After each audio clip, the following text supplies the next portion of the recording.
क्या आपने कभी जीलैंडिया के बारे में सुना है? अगर नहीं सुना है तो आप अकेले नहीं हो। पैसिफिक महासागर में नीचे डूबा हुआ ये एक मैसिव लैंड मास है जो कि इंडिया से भी बड़ा है और न्यूजीलैंड जैसे कंट्री से 2 गुना ज्यादा बड़ा है। ये करीब 4.9 मिलियन किलोमीटर बड़ा है। पर जीलैंडिया आखिर है क्या और क्या इसे द 8th कॉन्टिनेंट कहलाया जाएगा? 2023 में ही एक बड़ी रिसर्च के दौरान जीलैंडिया के बारे में पूरी दुनिया को पता चला। ये नई रिसर्च इतनी वायरल होने लगी कि न्यूज आर्टिकल इस बात को बताने लग गए। जीलैंड कॉन्टिनेंट पैसिफिक महासागर में न्यूजीलैंड कंट्री और न्यू कैलेडोनिया के नीचे बसा हुआ है, यानी 94% कॉन्टिनेंट समुद्र के अंदर बसा हुआ है और बाकी का 6% न्यूजीलैंड और न्यू कैलेडोनिया के रूप में हमें दिखता है। तो ये कॉन्टिनेंट ढूंढने में इतना टाइम कैसे लग गया और जीलैंडिया कॉन्टिनेंट का 94% जमीन में कैसे डूब गया और क्या किसी वक्त यहाँ पे डायनासोर्स मौजूद थे? नमस्ते दोस्तों, मैं हूँ आकाश और इस वीडियो में हम जानेंगे द वर्ल्ड्स 8 लॉस्ट कॉन्टिनेंट। दोस्तों आइए थोड़ा जीलैंडिया के हिस्ट्री के बारे में जानते हैं। जियोलॉजिस्ट के हिसाब से पहले पृथ्वी पर एक बड़ा सुपर कॉन्टिनेंट हुआ करता था पेंजिया नाम का, और अराउंड 200 मिलियन सालों पहले ही टेक्टोनिक शिफ्ट के चलते ये सुपर कॉन्टिनेंट 2 नए कॉन्टिनेंट में बट गया, लॉरेशिया और गोंडवाना।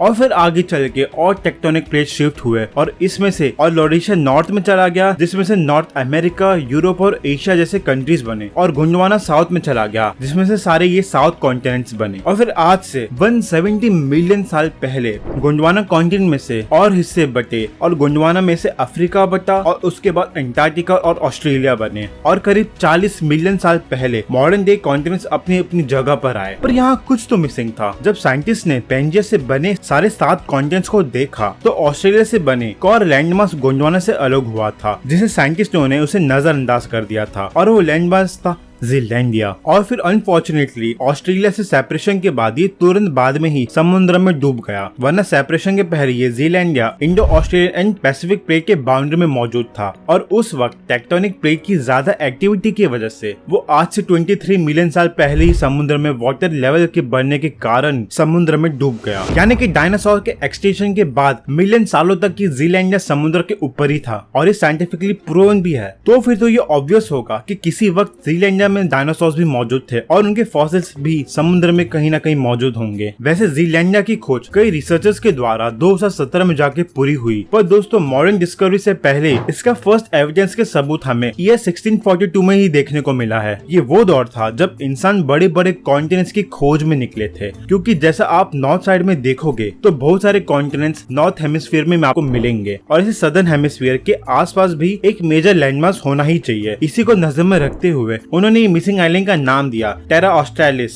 अब जैसे कि पैसिफिक ओशन, अटलांटिक ओशन और इंडियन ओशन साउथ में पड़ते थे, और उन्हें सदर्न हेमिस्फीयर के जैसे इंडिया, अफ्रीका कॉन्टिनेंट से पहले डिस्कवर कर लिया था, लेकिन एक और मेजर लैंडमास जिसे साउथ में होना ही चाहिए वो ढूंढना बाकी था। तो इसलिए उन्होंने इंडिया, अफ्रीका के सदर्न टिप से कॉन्टिनेंट ढूंढना शुरू किया, क्योंकि ऑलरेडी नॉर्थ हेमिस्फीयर में इतने सारे कॉन्टिनेंट्स मौजूद है, तो साउथ में भी कोई बड़ा कॉन्टिनेंट होना ही चाहिए। और इसी दौरान 1606 में डच नेविगेटर विलियम जैनजून और एबल टैस्मन एशिया के सदर्न यानी इंडोनेशिया के साउथ में खोज के लिए गए, और जब विलियम जैनजून अपनी टीम के साथ खोज करने के लिए निकले थे और जैसे वो साउथ में जाते हैं तो उन्हें एक ऑस्ट्रेलियन कॉन्टिनेंट दिखता है, और ऑस्ट्रेलिया की खोज के बाद एबल टैस्मैन को भेजा गया एक और बड़े कॉन्टिनेंट को ढूंढने के लिए, और तभी वो न्यूजीलैंड के तरफ गए। और जब उन्होंने न्यूजीलैंड को देखा और उन्हें तब समझ गया था कि जिस कॉन्टिनेंट को वो ढूंढ रहे थे ये वो कॉन्टिनेंट नहीं है, और उन्हें क्या पता था कि इतने बड़े कॉन्टिनेंट उनके शिप के नीचे मौजूद है, और न्यूजीलैंड जो सिर्फ उतने बड़े कॉन्टिनेंट का टिप है, जस्ट लाइक एन आइसबर्ग। फिर जब एबल टैस्मैन न्यूजीलैंड के पास अपने क्रू मेंबर के साथ और पास में जाते हैं तो उन पर वहाँ के रहने वाले लोग उन पर हमला करने लग गए, और उनके कुछ क्रू मेंबर भी मारे गए, और वो न्यूजीलैंड की जमीन पर बिना पांव रखे वहाँ से भाग गए।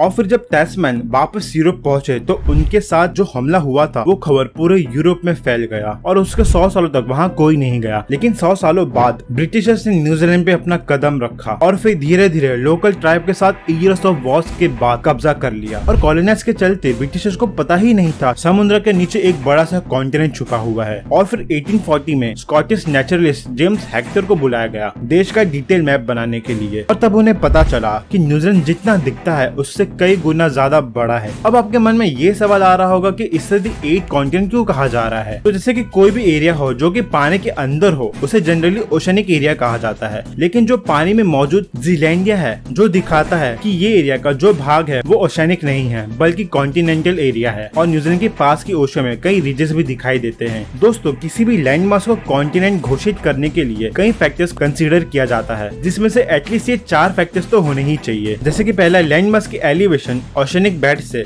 एटलीस्ट एवरेज डेप्थ से ऊंचा होना चाहिए, और दूसरा उसका कॉम्पोजिशन, तीसरा उसका बड़ा आकार और उसका लार्ज एरिया, और चौथा उसका खुद का एक अलग टेक्टोनिक प्लेट होना चाहिए। और जीलैंडिया के केस में ये सब मौजूद है, यानी जीलैंडिया एक कॉन्टिनेंट ही है। बट ये आपके मन में एक और कंफ्यूजन या सवाल खड़े कर रहा होगा कि कॉन्टिनेंट तो उसे कहना चाहिए जिसका लैंड समुद्र के ऊपर हो, जहां आप एक्चुअली चल सकते हो, और जीलैंडिया तो समुद्र के नीचे मौजूद है। लेकिन ये साइंस है, साइंस की कोई प्रॉपर डेफिनेशन नहीं है, ये ऐसे ही है जो किसी भी चीज को प्रिसाइज डिफाइन नहीं कर सकती। हमारे पास एग्जैक्टली कोई प्रॉपर डेफिनेशन नहीं है किसी लैंड मास को कॉन्टिनेंट डिक्लेयर करने के लिए, या फिर तो ऐसे समुद्र में डूबे हुए लैंड मास को कॉन्टिनेंट नहीं कुछ अलग नाम देना चाहिए। और जीलैंडिया जैसे और दुनिया में कई लैंड मास है जो कि समुद्र में डूब गए हैं, जैसे बिरेंजिया और डॉगरलैंड, इन सभी समुद्र में सबमर्ज का एक अलग नाम देना चाहिए। दोस्तों, आपका क्या ख्याल है इसमें, हमें कमेंट करके जरूर बताना। और अगर आपको ये जानना है कि मार्स को कॉलोनाइज करने के लिए क्या क्या बैरियर्स आ सकते हैं, वो जानने के लिए ये वीडियो पे क्लिक कीजिए। और अगर आपको इस वीडियो से कुछ इन्फॉर्मेशन मिली तो वीडियो को लाइक, चैनल को सब्सक्राइब जरूर कर देना। जय हिंद।